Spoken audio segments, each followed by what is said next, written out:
Hi, my name is Abe, and we're going to be talking about differentiating fast, just like in an exam. I'm sure you're all very, very interested. So, we've learned a bit about how to differentiate all kinds of things, right? So, x to the n you can do, log x. You can do like e to the x. You can do,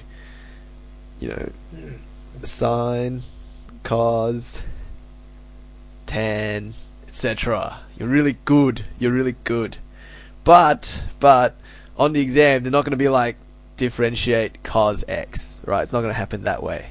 What is going to happen is that you'll get combinations of things. And so what I want to do is basically go through a quick way of of differentiating, which is essentially use the chain rule. Use the chain rule just like as a default kind of rule. Don't look for opportunities to use it. Just use it all the time if you can, right?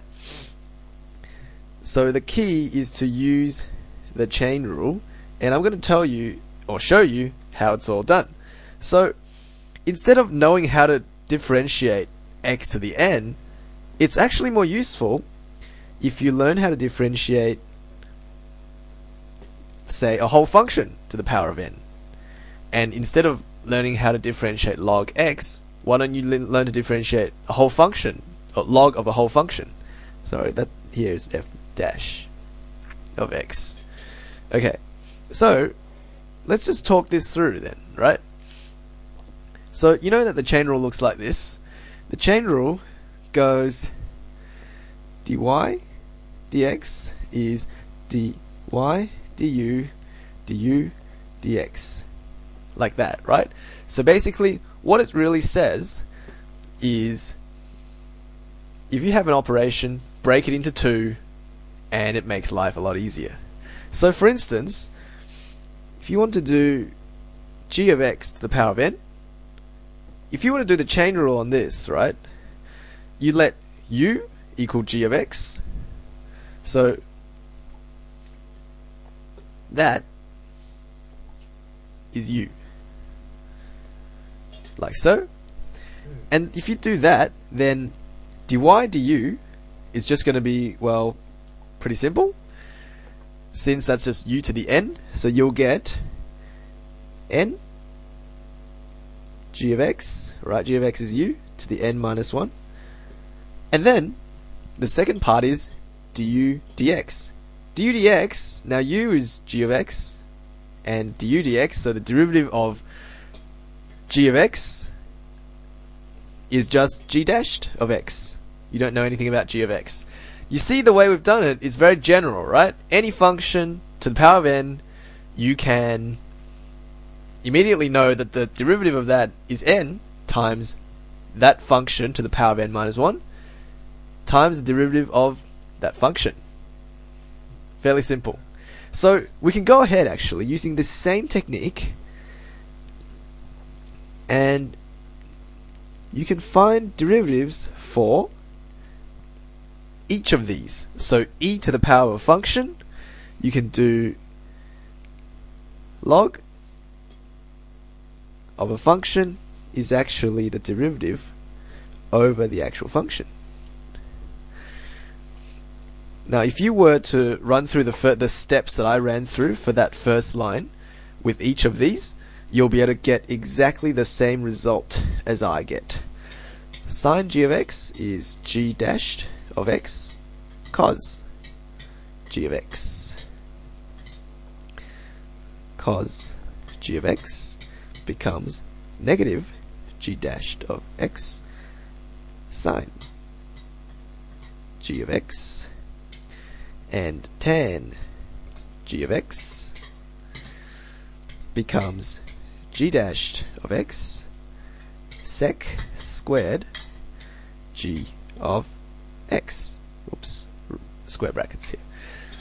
So do you see, if you figure things out this way, life goes a lot simpler, especially during an exam. So quick example just down here, because I think we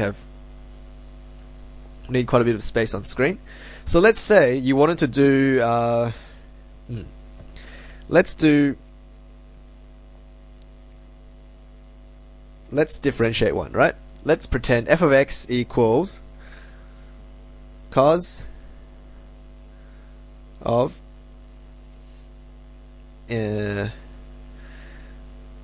let's just do a polynomial. So we can do x to the 4 plus 4x cubed plus 7, like that, right? So without thinking, you can go to our line for cos, which looks like that one. Oops. This one here, like that. Go to our line for cos. What does it say? Cos of some function, if you want to differentiate it, f dash of x is just negative times the derivative of the inside times sine g of x. No, see, I'm missing a bracket. Oops. Wrong one. Oh no, it's good. Okay. So, very simply, g of x in this case is x to the power of 4 plus 4x cubed plus 7, right? So, f dash of x is going to be the derivative of the inside, which is, you know what to do with this, 4x cubed plus 12x squared. 7 becomes nothing. And then, oh sorry, got to put the minus out the front. Sine, and the inside of the sine function doesn't change.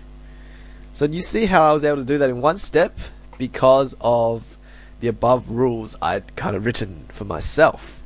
Awesome. So that's the first part of differentiating fast. The second part has to do with trigonometry. A lot of people's favorite, but not for most people. So let's call this part 1. Part 2 looks like this. For trigonometry, you know that you have sine and cos, and the negative sine and negative cos functions, and everyone gets very confused. Some of you may have even seen this before, but essentially you can say this. If you have a sine function, and you differentiate it, you'll get cos function, right? Pretty simple. If you have a cos function, and you differentiate it, you get a negative sine function. Oops.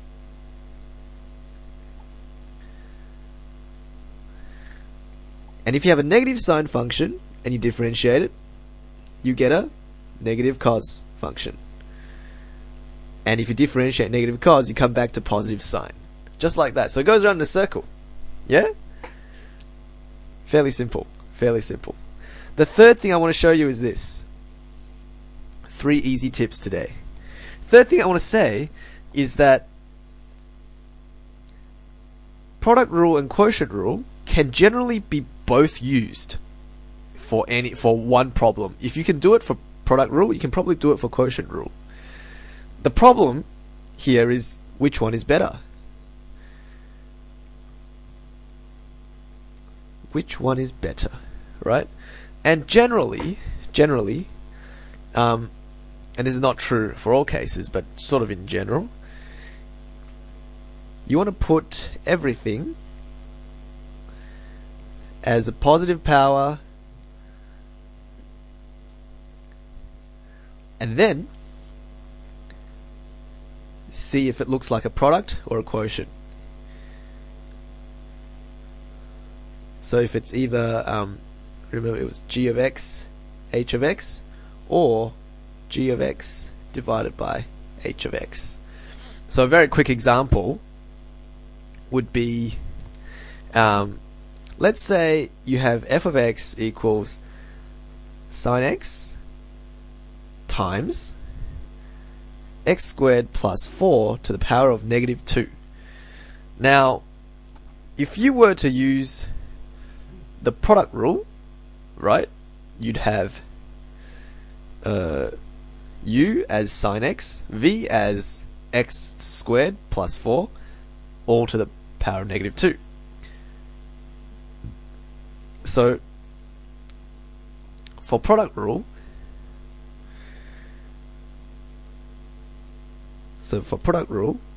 u equals sine x, v equals x squared plus 4 to the power of minus 2, right? For quotient rule, you just sort of bring the x squared plus 4 squared to the bottom, and you'd get rid of the negative power. So you have x, again u equals sine x, but here v equals x squared plus 4 squared. Now, it turns out that if you were to walk through the steps of product rule and quotient rule, the quotient rule will actually be faster in this case. You can try it out. You can see there's no more space on my screen. Maybe I didn't use my space well enough. But you can see that actually it makes a difference which one you choose. And generally, if you express your function as though with all the powers positive, if that's possible to do, then you can see which one you should pick. So if it looks like a product, if it looks like two functions multiplied together, then use product rule. But if it looks like one function divided by another, use the quotient rule. So yeah, there it is, differentiating fast. Hope you enjoyed yourself. I'll see you next time.